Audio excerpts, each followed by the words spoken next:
مکمل پیسہ پے ہو گیا تو اب وہ چیز جو ہے وہ ملکیت میں دوسرے شخص کی ملکیت میں جس نے اسے لیا تھا اس کی ملکیت میں ٹرانسفر کر دی. فائنینشیل لیز کی صورت میں اسے بیان ہی اس انداز میں کیا جاتا ہے جیسے کہ ایک لون کو ٹرانزیکشن میں کیا جاتا ہے. لون جس طریقے سے آپ کے اکاؤنٹس میں سیٹل کیا جاتا ہے فائنینشیل لیز بھی اسی طرح سے ہوتی ہے. آج سینکشن ہو گئی لیز, اس کی اماؤنٹ, اس کی مدت طے ہو گئی, تو آج سے آپ کا رینٹل چارج ہونا شروع ہو جاتا ہے. اور پھر اب وہ چیز جو ہے اس کی تمام رسک بھی جو یوز کر رہا ہے اس کے ذمے آ گیا, یوز سے ریلیٹڈ رسک بھی اور دوسرے رسک بھی, جو بھی رسک ہے اس کے ساتھ منسلک وہ اس کے ذمے پڑ گیا. اور پھر سب سے بڑھ کر یہ کہ اگر اس دوران کوئی چیز جو ہے وہ قابل استعمال نہیں ہے کسی حادثے کی سبب سے یا کسی اور سبب سے, تب بھی اس کا رینٹل چارج ہو رہا ہے اس لیے کہ وہ ایک فائنینشیل لون کے طور پر ٹریٹ ہو رہا تھا. اور اس میں لازماً یہ ہوگا کہ اینڈ آف دا ڈے پر جا کر وہ چیز لازماً ٹرانسفر ہو جائے گی اس شخص کی ملکیت میں جس نے کہ اس کے وہ لیز کروائی تھی.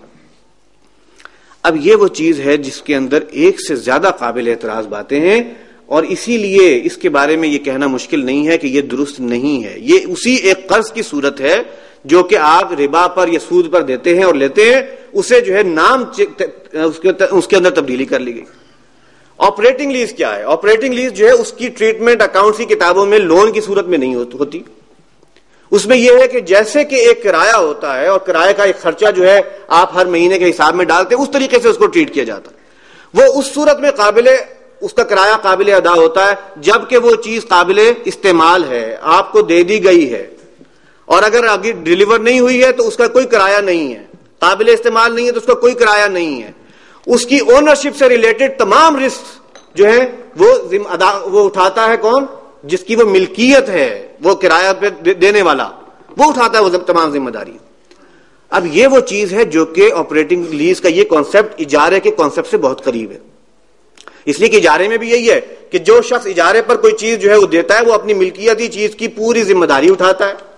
وہ چیز جب وہ مدت پوری ہو جاتی ہے اور اس دوران کرایہ اس کو آتا رہتا ہے تو وہ چیز جو ہے واپس اس کی ملکیت میں آتی ہے.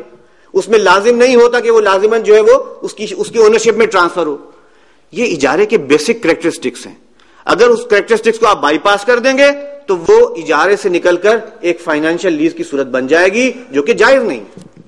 لہذا اگر کوئی ادارہ جو کہ مال جمع کر رہا ہے لوگوں کا اور اس کی بنیاد پر کوئی کاروبار کرتا ہے, اگر وہ یہ کرتا ہے کہ واقعتاً وہ چیز اون کرتا ہے, اون کر کے اس کی تمام جو ہے رسپانسبلٹی لیتا ہے, اسے رینٹ آؤٹ کرتا ہے, اور رینٹ آؤٹ کرنے کے بعد کانٹریکٹ میں کوئی ایسی چیز شامل نہیں ہے کہ وہ لازماً جو ہے جس کو رینٹ کی گئی ہے اس میں جو ہے اونرشپ میں ٹرانسفر ہوگی, یہ تمام تقاضے پورے کر رہا ہے, تو یہ ایک کرائے کی صورت ہے. یہ ویسے ہی ہے جیسے کہ آپ رینٹ کار کرتے ہیں, اس کے اوپر کوئی اعتراض نہیں ہے. رینٹ کار میں آپ گاڑی کی ایک مدت طے کر لی, ایک مہینے کے لیے مجھے چاہیے, اس کا کرایہ طے ہے, اب آپ صرف اس کی یوز کا جو رینٹل ہے وہ پے کرتے چلے جائیں. اس کے قریب ترین شکل بنتی ہے آپریٹنگ لیز کی جو کہ عام طور پر کی جاتی ہے. اگر کوئی کر سکتا ہے بینک یہ تمام کاموں کے ساتھ تو کرے, بصورت دیگر اگر اسے فائنینشیل لیز کی شکل بنانا ہے تو وہ آپشن اس کے لیے بھی اوپن نہیں ہے, وہ غلط ہے, اس سے جو ہے اوائڈ کرنا چاہیے. تیسری قسم کا جو آپشن اس وقت استعمال کیے جا رہے ہیں جن کا ذکر ہے, جس کا ذکر جو ہے اس رپورٹ میں بھی تھا اور ایک متبادل کی صورت میں بیان کیا گیا, وہ تھا بے مرابحہ, جسے آپ کہہ سکتے ہیں کہ ٹریڈنگ کی شکل میں اور ٹریڈنگ کی صورت سے جو ہے کوئی فائنانسنگ کرنا. بے مرابحہ کیا ہے؟ یہ ایک بیع ہے, بیع کی ایک صورت ہے جس کے بیسک کوالیفیکیشن یہ ہے کہ اس میں جو شخص بیچتا ہے اس چیز کو, پہلی بات یہ اس کا مالک ہو, وہ اپنی ملکیتی چیز کو بیچ رہا ہو, نمبر 1.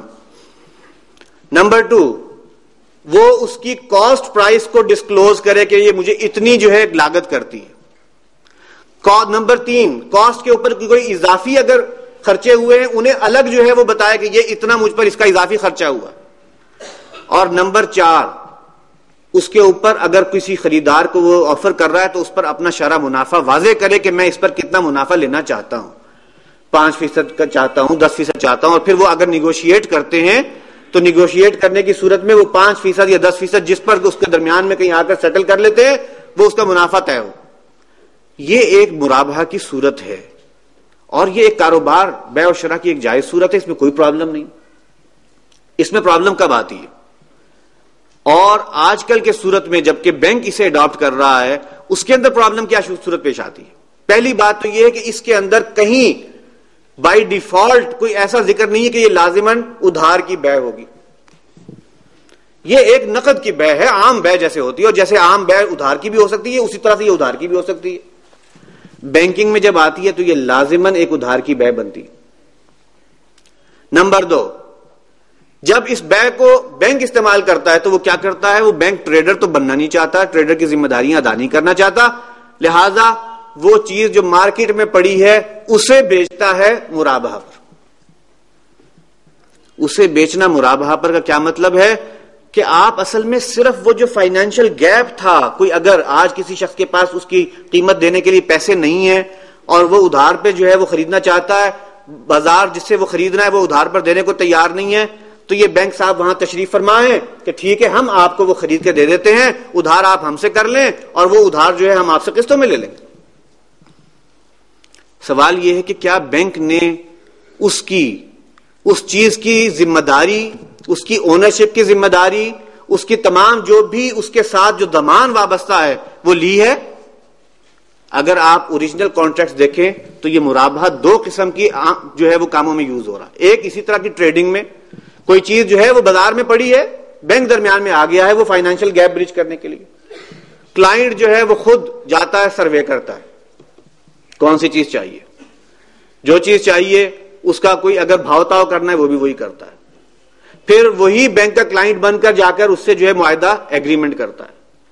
اب وہ اولاً کچھ دیر کے لیے اس کو بینک کے نام پر جو ہے وہ ٹرانسفر کیا جاتا ہے، اور پھر جب وہ ادائیگیاں پوری ہو جاتی ہیں تو وہ اسے بعد میں جو ہے وہ اس شخص کے نام پر ٹرانسفر کیا کر دیتا ہے. یہ کام جو بینک کر رہا ہے وہ مرابحہ، وہ بے نہیں کر رہا، بے و شراء نہیں کر رہا، وہ صرف اور صرف اس فائنینشیل گیپ کو برج کر رہا. اس کی قانونی شکل پورا کرنے سے بات مسئلہ حل نہیں ہو جاتا، بلکہ اس سے مسائل پیدا ہوتے ہیں، کنفیوژن پیدا ہوتی ہیں. لوگ سمجھتے ہیں کہ کیا ہو رہا ہے، یہ وہی کا وہی تو ہو رہا ہے، اس میں اور اس میں فرق کیا ہے؟ چلو یہ تو پھر وہ ان چیزوں کے بارے میں جن میں ٹریڈنگ ہو رہی ہے. بہت سا مرابحہ کیا جاتا ہے ان چیزوں میں جس کی کوئی ٹریڈنگ ہے ہی نہیں. مثال کے طور پہ کسی کو صرف اپنا ورکنگ کیپٹل چاہیے، اب اس سے پوچھ لیا گیا کہ بھئی آپ کو ورکنگ کیپٹل چاہیے، کیا کیا جائے؟ اچھا آپ کے پاس فلاں چیز پڑی ہے، آپ اسے پہلے ہمارے نام پر بیچ دیں اور پھر آپ ہم سے خرید لیں ادھار پر، اس دوران اور مرابحہ پر ہم آپ کو بیچ دیتے ہیں، مرابحہ ڈیفرڈ پیمنٹ بنیاد پر بیچ دیتے ہیں. نہ دونوں پارٹیز اس چیز کو خریدنا چاہ رہی ہیں نہ بیچنا چاہ رہی ہیں، ضرورت ہے اپنے کیپٹل کے لیے کی اور فائنانسنگ کی، اس کو پورا کیا جا رہا ہے.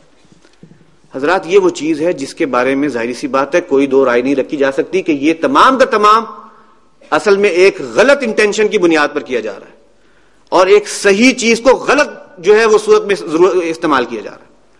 لہذا اگر تو یہی کچھ کرنا ہے بینک نے تو پھر یہ ٹریڈ بیسڈ جو ارینجمنٹس ہیں وہ بینکنگ کے لیے اویلیبل ہی نہیں، اسے پھر بھول جایا جائے.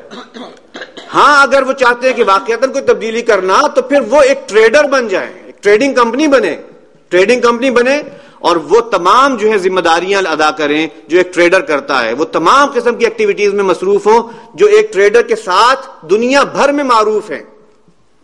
تو اس کا امکان ہے. میں چونکہ یہ معاملہ ایسا ہوتا ہے کہ جس کے اندر فتوے کا مسئلہ آتا ہے، فتوے میں آپ کو معلوم ہے کسی چیز کی ظاہری شکل کو فتوے کی بنیاد بنایا جاتا ہے، تو اگر آپ اس کے پیس میل ارینجمنٹس کے ذریعے سے ایک ایک کر کے اس کی آپ الگ الگ کسی چیز کا فتویٰ لیں گے تو وہ فتوے میں ہو سکتا ہے جواز مل جائے. لیکن اگر آپ پورے کانٹریکٹ کو ایز اے ہول سامنے رکھ کر جو ہے بات پوچھیں گے تو وہ کہیں گے نہیں بھائی یہ تو تم جو کر رہے ہو وہ غلط کر رہے ہو.